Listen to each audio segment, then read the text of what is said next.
रायगडचा रायगडचा जो प्रवास मी पायी पूर्ण केला त्यामध्ये जेव्हापासनं मी राजगड, तोरणा हे गड एकटे एकटे जाऊन जेव्हा बघत होतो. हां, येस. जेव्हा राजगड, तोरणा किल्ल्यांवरती मी फिरत होतो तेव्हा असं एक लोकांकडनं ऐकायला मिळायचं की ही वाट इथून इथपर्यंत जाते, तिथून पुढे लिंगाणा, रायलिंग पठार तिथपर्यंत जाते. आणि मग एक दिवशी रायलिंग पठारला गेल्यानंतर तिथंही लक्षात आलं की इथूनही खाली उतरायला एखादी वाट असू शकते. तर मग मी त्या गोष्टीचा अभ्यास केला की नेमकं आपण काय करू शकतो. आणि माझ्या राहत्या घरापासनं छत्रपती शिवरायांचं रायगडावरचं जे समाधीस्थळ आहे त्या समाधीस्थळापर्यंतचा प्रवास पायी पूर्ण करावा आपण आणि छत्रपती शिवरायांचे आशीर्वाद घ्यावेत ह्या विचाराने प्रेरित होऊन मी 3 ते 4 लोकांची टीम तयार केली. आणि त्या टीमबरोबर एक कार आणि त्यामध्ये साहित्य घेऊन आम्ही हा प्रवास सुरुवात केला. कात्रजच्या घाटातून हा प्रवास सुरू करत करत कात्रज, सिंहगड, त्याच्यानंतर राजगडवरनं तोरणा, तोरण्यावरनं भट्टीच्या गावातली जी वाट आहे बाळंजाई देवीची त्या वाटेमार्गे खाली उतरून पुढं रायलिंग पठारावरती गेलो. आणि रायलिंग पठारावरनं बोराट्याची नाळ उतरून आम्ही खाली एका गावामध्ये पोचलो.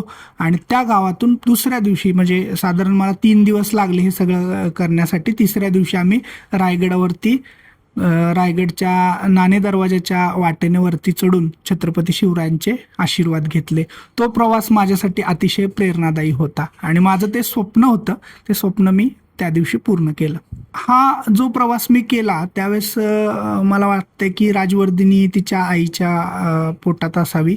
कारण हा प्रवास करत असतानाच तिच्या मनावरती या सगळ्या गोष्टी बिंबल्या की काय असं कधीतरी मला वाटतं. कारण रायगडच्या या प्रवासानंतर 6 ते 8 महिन्यापर्यंत राजवर्धिनी आमच्या मिसेसच्या माहेरीच होती.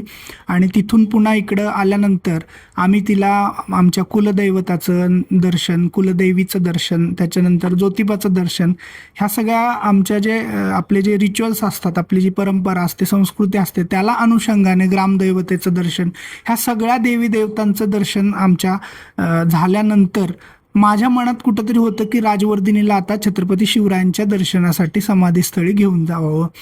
त्या विचारातून मी राजवर्धिनी त्यावेळेस साधारण 10 महिन्याची होती आणि 10 महिन्याची राजवर्धिनी नुकतीच स्वतःच्या पायावरती उभा राहण्याचा प्रयत्न करत होती.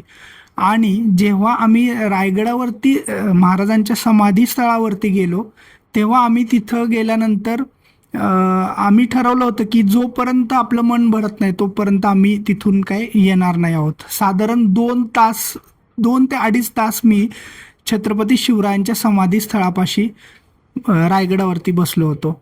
आणि जेव्हा तिथं बसलो होतो तेव्हा आम्ही राजवर्धिनीला तिथं त्याच मातीमध्ये खेळण्यासाठी तिथं सोडलं होतं. त्या मातीत खेळत असताना असा एक प्रसंग घडला की राजवर्धिनी कोणताही आधार न घेता स्वतःच्या पायावरती तिथे उभी राहिली. आणि तिच्या आयुष्यातलं पहिलं पाऊल तिनं जे टाकलं ते छत्रपती शिवरायांच्या समाधीस्थळापाशी तिथं होतं. त्यानंतर तिच्या हाताला लागलेली पहिली माती ही छत्रपती शिवाजी महाराजांच्या समाधीस्थळाचीच होती. ह्या गोष्टी ज्या तिच्या आयुष्यात आणि माझ्या डोळ्यांनी ज्या ह्या गोष्टी पाहिल्या त्या गोष्टी माझ्यासाठी अतिशय प्रेरणादायी आणि भावनिक होत्या. त्याच 10 वर्षाच्या राजवर्धिनीचा प्रवास 10 महिन्याच्या राजवर्धिनीचा प्रवास पुढे गडकिल्ल्यांच्या ओढीने सुरुवात झाला. जेव्हा राजवर्धिनी 1 वर्ष 10 महिन्याची होती तेव्हा आम्ही सिंहगड पाहण्यासाठी गेलो होतो.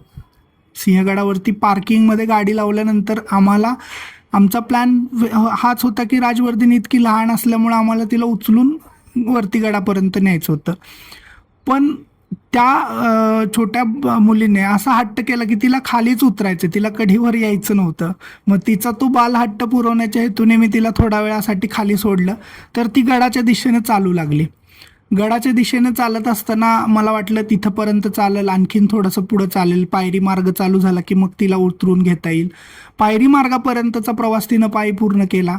तरीही तिला आम्ही उचलून घेण्याचा प्रयत्न केला पण ती काही कडेवरती आली नाही. नंतर म्हटलं आणखीन एक 5-10 पायऱ्या चढेल.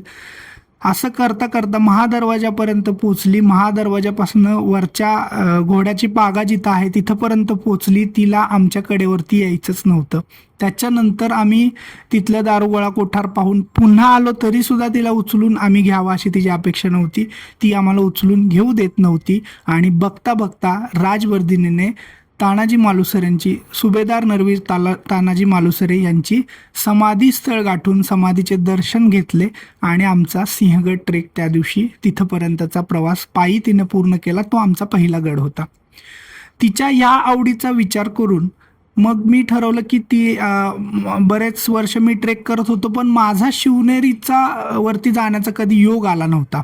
मग मी विचार केला की आता राजवर्धिनीचा सिंहगड झालाय, आम्ही नेहमी फिरत असताना राजगड, तोरणा याचसारखे किल्ले नेहमी सर करत होतो, सारखं तिकडेच जाणं येत होतं. त्यामुळे आम्ही ठरवलं की आता शिवनेरीवरती जाऊयात. म्हणून तिला घेऊन आम्ही शिवनेरीकडे गेलो. शिवनेरीवरती पहिल्या पायरीपासून छत्रपती शिवाजी महाराजांचं जन्मस्थळ असणारं जे ठिकाण आहे तिथपर्यंतचा प्रवास राजवर्धिनीने स्वतः पायी पूर्ण केला. आणि तो जो प्रवास होता त्यातली सगळ्यात विशेष बाब म्हणजे राजवर्धिनीला आधीच माहिती होतं की काय, असा आमचा ग्रह झाला की तिला हा तर रोड आणि यातला रोड मॅप आधीच माहिती आहे आणि छत्रपती शिवाजी महाराजांचं जन्मस्थळ कुठं आहे हे तिला जणू माहिती असल्यासारखं तिनं पहिल्या पायरीपासून ते स्थळ कोणीही वाट न दाखवता गाठलं. मग आम्हाला यानंतर आम्ही पुढं म्हटलं की आता परत एकदा रायगडावरती आपण जाऊयात. आणि मग आम्ही सिंहगड झाला, शिवनेरी झाला आणि मग रायगडाचा प्रवास करावा असं म्हटलं. त्यावेळेस तिचं वय अवघं 1 वर्ष 11 महिने इतकंच होतं. 1 वर्ष 11 महिन्याची असताना रायगडावरती पुन्हा गेलो. आणि यावेळेस मात्र आम्ही ठरवलं होतं की जेव्हा ती 10 महिन्याची होती तेव्हा रोपवेने गेलो होतो, यावेळेस मात्र आम्ही पायरी मार्गाने जायचं ठरवलं होतं, कारण तिचा आमच्याकडं अनुभव होता सिंहगडचा आणि शिवनेरीचा. पहिल्या पायरीपासनं राजवर्धिनीनं पुन्हा एकदा रायगडसारखा बलाढ्य श्रेणीतला किल्ला अगदी पहिल्या पायरीपासून छत्रपती शिवरायांच्या समाधी स्थळापर्यंतचा प्रवास पायी पूर्ण करून एक मोठा विक्रम प्रस्थापित केला, जो की आजपर्यंत तिच्या वयामधल्या कुणीच केला नव्हता. आत्तापर्यंत जवळजवळ तिने त्याचबरोबर मी आणखीन एक महत्त्वाची तिच्या आयुष्यात घडलेली गोष्ट सांगतो की 1 वर्ष 11 महिन्याची असताना हे सिंहगड, शिवनेरी आणि रायगड हे 3 किल्ले झाल्यानंतर आम्हाला नुकतीच शिवजयंती 2025 ही आली होती. आणि शिवजयंती 2025मध्ये आद्यप्रवर्तक संस्थापक अध्यक्ष अमितदादा गायकवाड यांच्या नेतृत्वाखाली जो शिवजयंती महोत्सव समितीचा जो शिवाजी महाराजांच्या जन्मदिना दिवशी 19 फेब्रुवारीला जो स्वराज्य रथांचा जो सोहळा संपन्न होतो, त्या सोहळ्यामध्ये आम्हाला बऱ्याच स्वराज्य घराण्यांनी आमंत्रित केलं आणि राजवर्धिनीचा सगळ्या स्वराज्य घराण्यांच्या रथांवरती तिचा यथोचित सन्मान करण्यात आला. त्या सन्मानानंतर आम्हाला असं जाणवलं, लक्षात आलं की हे जे राजवर्धिनी करते हे काहीतरी वेगळं आहे, हे खूप वेगळी गोष्ट आहे. कारण इतक्या लहान, प्रत्येकाच्या तोंडात हेच होतं की इतक्या लहान वयात हा जो ती पराक्रम करते हे काहीतरी असणार आहे, त्यामुळं हे सगळं शक्य आहे. मग आम्हालाही ते कुठंतरी वाटलं आणि आम्ही त्याच्यानंतर एक जो आपला महाराष्ट्राचा एव्हरेस्ट मानला जाणारा जो कळसुबाईचा शिखर आहे तो शिखर सर करण्याच्या उद्देशाने आम्ही तिला ती संधी उपलब्ध करून देण्याचा प्रयत्न करावा म्हणून कळसुबाई शिखराच्या पायथ्याशी घेऊन गेलो. कळसुबाई शिखर तसं बलाढ्य आहे, चढायला बराचसाच वेळ लागतो, महाराष्ट्रातलं सर्वोच्च शिखर आहे ते करत असताना राजवर्धिनीचं वय अवघं 1 वर्ष 11 महिने आणि 15 दिवस इतकं होतं. इतक्या कमी वयात कळसुबाई सर करणारी राजवर्धिनी ही विश्वातील पहिलं उदाहरण आहे. आत्तापर्यंत 2 वर्ष 6 महिने, 3 वर्ष, 2 वर्ष 11 महिने अशा काही मुलांनी कळसुबाई सर केला होता, पण 1 वर्ष 11 महिने आणि 15 दिवसाच्या वयामध्ये सर करणारी राजवर्धिनी ही विश्वातील पहिलं उदाहरण आहे. मग या गड किल्ल्यांच्या आवडीतून मला आवड होतीच, राजवर्धिनीतली पण ती आवड लक्षात येता आम्ही तिला उत्तरोत्तर एक एक गड किल्ल्यांवरती नेण्याचे ठरवले. आणि आत्ताच आपण विचारलं की असे कोणते कोणते किल्ले राजवर्धिनीने सर केलेत. तर पुणे जिल्ह्यातले राजगड, तोरणा, सिंहगड, त्यानंतर लोहगड, विसापूर हे असतील. त्याच्यानंतर पुरंदर असेल, इकडं जुन्नरकडे जुन्नरचा किल्ला असेल, शिवनेरी असेल, नारायणगड असेल, त्याचबरोबर संग्रामदुर्ग असेल, सुभानमंगल असेल, सातारा जिल्ह्यातले अजिंक्यतारा असतील, सज्जनगड असेल, त्यानंतर रायगडमधला रायगड असेल, त्याचबरोबर दासगड असेल रायगडमधला, कोल्हापूरचा पन्हाळा असेल. असे अनेक किल्ले, जवळजवळ 75 किल्ले. तुम्ही कोकणातले विचारलात तर सिंधुदुर्ग, विजयदुर्ग, त्याचबरोबर जंजिरा असेल, पद्मदुर्ग असेल, पद्मनाभदुर्ग असेल, असे अनेक किल्ले राजवर्धिनीने आत्तापर्यंत सर केलेत. आणि ही कुठले रेकॉर्ड झाले? हां, आता जेव्हा आम्ही पहिल्यांदा गेलो होतो, जे मी तुम्हाला 3 किल्ल्यांबद्दल सांगितलं, सिंहगड, शिवनेरी आणि तिसरा किल्ला रायगड, याबद्दल जे सांगितलं, तर त्या 3 किल्ल्यांचं बरोबर एक केंजळगड म्हणून पण आहे. तर ते 1 वर्ष 11 महिन्याच्या वयात हे 4 किल्ले सर करणारे ती विश्वातील एकमेव उदाहरण आहे. त्याचं एक इंडिया बुक ऑफ रेकॉर्ड्समध्ये एक पहिलं तिचं रेकॉर्ड झालंय. आणि त्याचबरोबर कळसुबाई शिखर सर करण्याच्या संदर्भातलं दुसरं रेकॉर्ड देखील तिचं इंडिया बुक ऑफ रेकॉर्ड्समध्ये आत्तापर्यंत नोंद झालेली आहे. आत्ताच त्याचबरोबर आपला जो साल्हेर किल्ला आहे, जो महाराष्ट्रातील सर्वात उंच मानला जाणारा किल्ला आहे साल्हेर, तो देखील राजवर्धिनीने सर केलेला आहे. तेव्हा तिचं वय 2 वर्ष 10 महिने की 11 महिने असं काहीतरी होतं. त्याच्यामध्येही तिचं इंटरनॅशनल बुक ऑफ रेकॉर्ड्समध्ये नॉमिनेशन गेलेलं आहे. काही दिवसातच त्याचंही अप्रुव्हल येईल असं आम्हाला अपेक्षा आहे. आता हे या प्रश्नाच्या अनुषंगानं मला असं उत्तर देऊ वाटतं की छत्रपती शिवराय जन्मावेत पण ते शेजारच्यांच्या घरात, अशी आपल्याकडे एक म्हण आहे. ह्या म्हणीचा मी पूर्ण विरोध करतो. ही म्हण मला कधीच पटत नाही. काय होतं, छत्रपती शिवराय शेजारच्यांच्या नाही, प्रत्येकाच्या घरात जन्म घेतात. फक्त आपल्याला त्या मुलामधला, त्या बालकातला तो सुप्त गुण ओळखायचा आहे.